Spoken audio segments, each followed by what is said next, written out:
తాడేపల్లిగూడెం పట్టణానికి చెందినటువంటి వలవల మల్లికార్జునరావు బాబ్జీ గారికి చైర్మన్ గా ఈరోజు ప్రమాణ స్వీకారం చేయడం జరుగుతుంది. ఇక్కడ మన కుంచెనపల్లి, విజయవాడ కుంచెనపల్లిలోని. ఈ కార్యక్రమానికి మన పశ్చిమ గోదావరి జిల్లా నలుమూల నుండి భవన నిర్మాణ కార్మిక సంఘాల నాయకులు, ప్రతినిధులు అందరూ ఈ కార్యక్రమానికి రావడం జరిగింది. అలాగే పాలకొల నుంచి కూడా భారీ ఎత్తున మన కార్మిక సంఘం వెంకటేశ్వర బిల్డింగ్ వర్కర్స్ యూనియన్ సంఘం నాయకులు, తాడేపల్లిగూడెం, తణుకు నుంచి పరిసర ప్రాంతాల నుంచి అందరూ రావడం జరిగింది. ముఖ్య కారణం ఏంటంటే మనకి తెలుసు, గత 5 సంవత్సరాల్లో పాటు మనకు భవన నిర్మాణ కార్మిక సంక్షేమ బోర్డు నుంచి ఒక్క నిధులు కూడా, ఒక్క క్లెయిమ్ కూడా ఏ కార్మికుడికి రిలీజ్ అవ్వలేదు.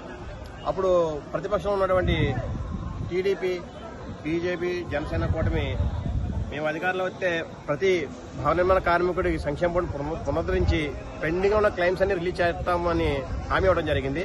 అలాగే ఈ రోజు సంక్షేమ బోర్డు ఏర్పాటు చేయడం మాకు చాలా ఆనందంగా ఉంది. దానికి ఒక చైర్మన్ నియమించడం మాకు చాలా ఆనందంగా ఉంది. ఈ ప్రమాణ స్వీకారం త్వరలోనే భవన నిర్మాణ కార్మికుల క్లెయిమ్స్ అన్ని రిలీజ్ చేసి కార్మికులందరినీ ఆదుకోవాలని మేము ఈ విధంగా తెలియజేయడం జరిగింది ఈరోజు. అలాగే భవిష్యత్తులో కార్మికులు మంచి రోజులు వస్తాయని, రావాలని కోరుకుంటూ తొందరగా ప్రతి క్లెయిమ్, ఎందుకంటే ఇది ఏ ప్రభుత్వం నుంచి తీసే డబ్బులేం కాదు, సంక్షేమ బోర్డులో వచ్చేది 1% చేస్తారో వచ్చే డబ్బులు. అందువల్ల ప్రభుత్వం తన ద్వారా ఏం డబ్బులు పెట్టగలదు. యాక్చువల్గా ఒక ఇంటి నిర్మాణం ద్వారా 1% చేస్తారో వస్తున్న డబ్బులు, ఆ డబ్బుల్ని భవన నిర్మాణ కార్మికులు సంక్షేమానికి ఖర్చు పెట్టి